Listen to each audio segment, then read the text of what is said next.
¿Qué tal? Vamos a ver ahora otras variables que es posible medir. ¿De acuerdo? Bueno, pues estas variables se pueden dividir en dos, lo que son variables físicas y variables químicas. De hecho, ya casi cualquier magnitud física o química que se les ocurre es posible medirla, ¿no? Bueno, vamos a empezar con una de las variables físicas que es el peso. Estos son los cuatro métodos que tenemos, que es la comparación con un peso o patrón, lo cual está basado en lo que son las balanzas y básculas, células de carga a partir de galgas extensiométricas, células de cargas hidráulicas y células de carga neumáticas. Bueno, pues las balanzas son las más sencillas de entender. Básicamente yo tengo un patrón en uno de los extremos y ponemos el peso que quiero conocer en el otro extremo y de esta forma pues se va a balancear y vamos a poder saber si es más pesado o menos pesado que el patrón, el peso que yo quiero conocer. Tenemos balanzas de Roberval también. La ventaja de esto es que los pesos o los patrones no tienen que estar exactamente en el centro como en el caso de la balanza clásica. Y entonces, pues de este lado se pone el peso y se va a balancear hasta encontrar el equilibrio. La báscula clásica, ¿en qué consiste? En colocar un peso, ¿vale? Y con estos pesos de aquí, que se le llama el grueso y el fino, ajustarlo hasta que nos dé el equilibrio. Cuando encontremos el equilibrio, que es con estas dos apuntando, con estos dos picos apuntando en la misma dirección, en el mismo punto, sabemos que el peso que tenemos aquí es exactamente igual al peso que tenemos acá. La balanza o la balanza, perdón, la báscula automática funciona de la manera similar, solamente que ahora el peso de referencia se va ajustando de manera automática. En cuanto yo coloco un peso aquí, este peso se va a tender a mover.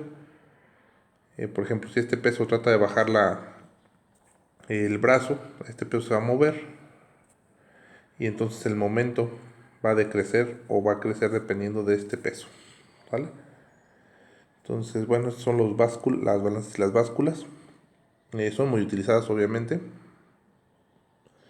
Nomás que ahora pues ya son electrónicas, ¿no? Te exhiben el valor numérico en unas pantallitas. Vamos a ver lo que es una galga extensiométrica. Ya alguna vez la mencionamos, pero bueno, creo que es interesante que la vamos a checar. Las galgas básicamente son un material con un índice de compresibilidad conocido, ¿vale? Y a esta se le enrolla un alambre, este alambre, ¿no? Cuando yo someto esta carga, perdón, este material, lo coloco sobre un peso, se va a tender a deformar. Y como yo sé cuál es el parámetro, el coeficiente del coeficiente de este material, yo puedo decir que la longitud del cable también se va a modificar. Por lo tanto, una galga extensiométrica va a cambiar la resistencia de este cable, ¿no? Palabras más, palabras menos, la resistencia de un cable depende de su longitud. Entonces, pues de esa manera, como se va a deformar, se va a cambiar la longitud del cable por la presión que se está ejerciendo sobre la galga. En esa manera va a cambiar la resistencia. ¿Sale? Entonces, es la parte interesante de las galgas. Eh, no es coeficiente, perdón, es el módulo de elasticidad, ya me acordé bien. Módulo de elasticidad conocido. Pueden ser de acero o de otros materiales así. Entonces, pues aquí está en el dibujito, en este dibujo. Se entiende un poquito más lo que les trato de decir. Conforme yo presiono esto, el, el material donde está pegado el alambre se va a empezar a deformar hacia los extremos. Y de esta forma la longitud del cable pues también se va a cambiar. ¿Vale? Para conectar estas galgas pues utiliza casi siempre el puente de Wheatstone. ¿Vale? Lo podemos conectar de esta forma, es decir, nada más que la galga sea una de las resistencias del puente, o podemos conectarlo de esta forma. De hecho, de esta forma es como yo más lo he usado. Conectar galgas no es algo trivial, no es tan sencillo como uno podría llegar y pensar que la conecta donde quieran, no, tiene su ciencia. Entonces es interesante conectar estas galgas. Esperemos que si podemos regresar a la escuela, podamos hacer un experimento con galgas. Esta forma reduce la sensibilidad. Entonces esta forma es la que yo más he utilizado. Y típicamente cuando ya tenemos todo esto en un circuito se le conoce como célula de carga. Podemos comprar una célula de carga que ya trae esto incluido, o podemos comprar lo que es la galga y hacer nuestra propia célula de carga. Yo básicamente lo que he hecho casi siempre es esto de aquí, ¿no? Comprar la célula de carga. También las células de carga, o las galgas, perdón, extensiómétricas, también están basadas en lo que son semiconductores. Aquí lo que cambia ahora es el voltaje. Yo lo he visto con materiales que se llaman piezoeléctricos.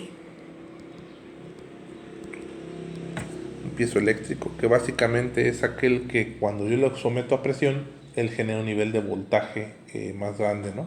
O más pequeño, dependerá. Entonces, estas galgas también las podemos poner, y en vez de que nos den un cambio de resistencia, nos dan un cambio de voltaje. En sus extremos, cada vez que lo someto a mayor presión, pues, perdón, cada vez que lo someto a mayor presión, el voltaje es el que cambia. ¿De acuerdo? También se pueden conectar en un puente de Wheatstone, ¿vale? Bueno, pues vamos a ver más células de carga. Células de carga hidráulica, estas son para aplicaciones para pesos muy grandes, ¿de acuerdo? Entonces, como hemos dicho, la célula de carga es el conjunto sellado y encapsulado del puente y las galgas, provistos de puntos mecánicos de fijación para unirlo a la estructura, siendo adecuado para la mayor parte de las aplicaciones industriales de pesaje. Entonces, las células de carga hidráulica ya tienen todo ese acondicionamiento aquí, ¿de acuerdo? Entonces, ¿qué pasa con una célula de carga hidráulica? Pues básicamente cuando yo le pongo un peso aquí, va a mover lo que es el aceite, y lo vamos a poder medir. Vamos a poder medir la presión en ese aceite a través de algún manómetro o algún elemento de ese tipo, y de esta forma medir el peso de forma indirecta. Estamos hablando de que esto ya mide toneladas, ¿no? Son sumamente robustas. Entonces, tienen sus ventajas grandes, por ejemplo, que son inmunes a soportan sobrecargas de del 40%. No sé si me explico. Si por ejemplo yo sé que está diseñando mi peso, mi equipo de medición de peso para una tonelada, estas células de carga pueden soportar hasta 1.4 toneladas.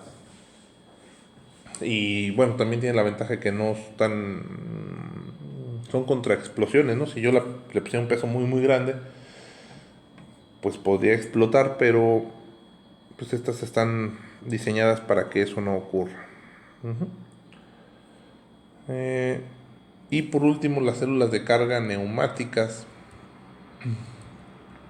también son sumamente interesantes. En este caso yo meto lo que es una presión de taraje, se le conoce como presión de taraje, y están basados en un obturador y tobera. Cuando la presión, el peso, hace que la presión aumente en esta parte, esta se indica aquí, ¿vale? Entonces, con el peso, lo que hacemos es que este pistón baje un poquito. Entonces, esta presión lo que va a hacer es tratar de ajustarlo, y cuando la presión tanto de aquí como que de acá sea igual a cero, en ese momento sé cuánto peso está soportando, ¿no? Porque yo tengo la medición de cuánta presión estoy inyectando. Sí, no sé si quede más o menos claro. O con esa diferencia de presión entre la que yo estoy inyectando y la que está en esta parte, yo puedo saber el peso del objeto. ¿Sale? Entonces, en eso se basa en la diferencia de presiones entre la que yo estoy inyectando y la que ejerce el objeto. Entonces también está muy interesante cómo funciona. Estas sí nunca las he visto yo en físico, pero bueno, pues ahí está. Entonces aquí hay un cuadro comparativo, ¿no? De cuánto pueden medir las balanzas, la báscula, la galga extensiométrica, en cuanto a lo que es su capacidad de carga, su exactitud, ventajas y algunas desventajas, ¿no? Por ejemplo, pues las balanzas y las básculas son simples, exactas, baratas, ¿sale? Aquí la única desventaja es que se pueden, por ejemplo, que se pueden oxidar, por ejemplo, las junturas del sistema de movimiento de las balanzas y pues por lo tanto puede empezar a dar errores, ¿no? Las galgas extensiométricas, pues aquí están sus ventajas: instalación simple, indicación a distancia, protegida contra la corrosión, caras. Y algo que no comenté, la compensación de temperatura. Como yo voy a someter un metal a una presión, pues esto va a elevar la temperatura. Y también la resistencia se modifica por la temperatura. Entonces tenemos que hacer otro circuito basado en microprocesador que me permita realizar esa compensación de temperatura. La célula hidráulica, pues aquí pueden ver que es de 1.2 kilogramos a 4.500 toneladas y tiene una muy buena exactitud, ¿sale? Lo mismo pasa con la de célula neumática, de 10 kilogramos a 10 toneladas y con una exactitud del 0.2%, ¿sale? Bueno, pues este es así como que un breve resumen de cómo se mide el peso. Vamos con lo que es la velocidad. También la velocidad se mide pues con diferentes instrumentos. Pueden ser mecánicos o pueden ser de otra índole, ¿no? Básicamente un instrumento mecánico, yo conecto el eje del motor al instrumento por medio de esta puntita de goma y yo así puedo saber qué tan rápido va girando el motor. ¿Vale? De hecho, casi todo esto se basa en pequeños contadores de frecuencia, o más bien dicho, en frecuenciómetros, ¿no? Yo por aquí en el aparato tengo un instrumento que detecta cuántas veces ha dado vuelta el rotor y también con un cierto temporizador. Por ejemplo, si este motor da 50 vueltas en un segundo, pues yo sé que tendremos aproximadamente 50 revoluciones por segundo, pues yo sé que simplemente la multiplicaría por 60 y en teoría encontraría las revoluciones por minuto. Entonces este motor giraría, por ejemplo, a 3000 RPM, revoluciones por minuto, que es la medida de la velocidad típica. Entonces está basado en eso, ¿no? En cuántas veces gira el instrumento. El instrumento láser se basa en la mayoría de los motores, de los ejes de los motores, traen una pequeña... se me fue el nombre, ¿cómo se llama esto? Ranura. Entonces, cuando el rayo láser está, o cuando el láser está en la parte sin la ranura, se refracta cierta cantidad de material, bueno, cierta cantidad de luz, perdón, para ser más propio. Y cuando pasa por la muesca o por la ranura, pues esa intensidad cambia, ¿no? Y este instrumento es capaz de medir esos cambios de intensidad. Lo voy a poner en una grafiquita. Por ejemplo, este es con ranura. Y luego cambia la intensidad a sin ranura. Y entonces se va haciendo esto. Esa señal cuadrada es la que yo mido cuántas veces cambia de intensidad con ranura a intensidad sin ranura. ¿Sale? Y así es como sé la posición, perdón, se me movió todo. ¿Vale? Perdón, la posición no, la velocidad. El dínamo tacométrico, pues es bien sencillo de entender más o menos el funcionamiento. Yo coloco un dínamo que lo que hace es producir un voltaje en función de las RPM o de la velocidad que tenga el motor. Yo acoplo mecánicamente este punto del dínamo con el eje del motor a través de algún cople. Y de esta forma yo sé que, por ejemplo, este motor, ese dínamo, para ser más propio, tiene una curva, ya me la da el vendedor, ¿no? RPM versus volts. Entonces yo ya sé cuántas RPM, por ejemplo desde 1000 RPM, ya sé cuánto voltaje, de 100 a 1000 RPM, perdón, yo ya sé cuánto voltaje me puede dar, por ejemplo 0 volts a 5 volts. Entonces yo sé que si tengo 5 volts, pues voy a tener 1000 RPM. Típicamente estas curvas no son lineales. Esto también es algo que se va a ver en la siguiente unidad, que es el acondicionamiento de señales. ¿A qué me refiero con que no son lineales? Que no quiere decir que porque 1000 volts, 1000 RPM, perdón, sea 5 volts y 100 sean 0 volts, no quiere decir que, por ejemplo, la mitad, que serían 550, significa que estamos en el 2.5 volts, ¿sale? Eso a veces no va a pasar. Entonces tenemos que condicionar esa señal, ¿sale? Ellos se le llama sensores lineales o sensores no lineales. Esto es el dínamo. Entonces con este instrumento yo puedo saber de manera muy exacta lo que es la velocidad del motor. Otra forma se llaman encoders, o por lo menos yo los conozco como encoders, en el cual consiste en un disco ranurado. Este disco perforado que se vería aquí en su vista de ladito, no soy muy bueno para las vistas, no me acuerdo cómo se llama, axial o bueno, la vista de ladito, se ve el disco ranurado. Yo pongo una fuente de luz, que típicamente es un diodo, y tengo una fotocélula, una fotocelda, ya sea típicamente es un fotodiodo o fototransistor. Entonces, cuando el disco pasa, un orificio pasa, pues se ve la luz y por lo tanto me manda una señal. Entonces genera este mismo tren de pulsos. Aquí nomás hay que tener cuidado con los encoders, hay de varios tipos. El encoder también te sirve para darte la posición, típicamente posición y sentido de giro, ¿vale? Entonces realmente este es el instrumento o la forma en la que yo he visto que miden más la velocidad, en especial en sistemas retroalimentados, es decir, en sistemas de control. Por ejemplo, yo quiero controlar la velocidad de una banda, pues el mejor método desde mi punto de vista es el encoder, ¿vale? Entonces típicamente este disco se acopla al eje del motor, porque como se ve aquí, y yo tengo como se ve en este punto, ¿sale? Y yo tengo los discos, las ranuraciones. Entonces yo de esta manera puedo saber la velocidad a la que va perdón, a la velocidad a la que va el motor, ¿sale? Este ofrece muchas ventajas con respecto a los otros métodos. Como les había comentado, podemos saber la posición del motor, el sentido del motor y la velocidad. Entonces, por ejemplo, en un robot industrial, la mayoría de los motores, en un robot industrial, la mayoría de los motores son servomotores. Y estos servomotores ya tienen todo este sistema incluido. Ya podemos conocer inmediatamente la posición, la velocidad y el sentido. ¿Vale? Entonces, realmente los encoders fueron un boom en la forma de medir la velocidad, ¿no?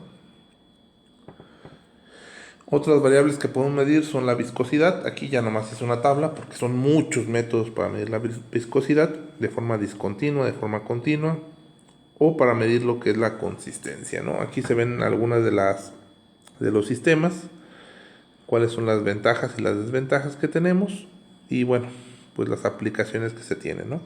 La viscosidad es muy importante en la industria petroquímica porque, por ejemplo, han oído el término crudo ligero. Entonces, de esta forma, eso tiene que ver con la viscosidad. Tienes que saber qué tipo de crudo, qué tipo de petróleo está sacando. Entonces, pues se mide con respecto a la viscosidad. Entonces, sí es importante que sepamos que se puede medir la viscosidad y que es importante medir la viscosidad en algunos fenómenos físicos. Bueno, más bien dicho, en algunos materiales. ¿Sale? Otro es la densidad. También tenemos un buen de sistemas para medir la densidad, cada uno con sus ventajas y sus desventajas. No voy a hablar de tantos de ellos porque son muchos, créanme que son muchos. Pero aquí pueden ver en la tabla resumen lo que es las ventajas y sus desventajas, ¿no? Y también tenemos que medir variables químicas. De esto sí ya no voy a hablar porque son un buen pH y concentración de gases. Por ejemplo, algunas de las variables químicas se pueden medir, pero realmente ya se pueden medir un sinfín de más de variables químicas, ¿no? Por ejemplo, nivel de oxigenación, hay un buen, ¿sale?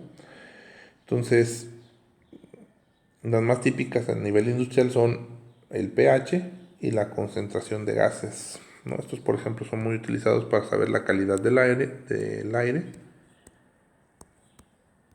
qué tipo de gases tenemos en la atmósfera, y pues pH, que pues tiene que ver con la acidez de los productos, que también es muy muy importante en algunos procesos, válgame la redundancia, químicos, ¿sale? O procesos industriales que tengan que ver con la industria química, ¿de acuerdo? Entonces, créanme que hay sensores y medidores para casi cualquier variable física. Escribí feo. Para las diferentes variables físicas y químicas, ¿no? Podría ser hasta conductividad. Hay muchos medidores de muchas cosas, ¿no? Para más información, pues les recomiendo seguir leyendo el libro Creus, de instrumentación de Creus, ¿vale? Y pues bueno, esto sería todo por este video. Espero que les haya gustado y pues gracias.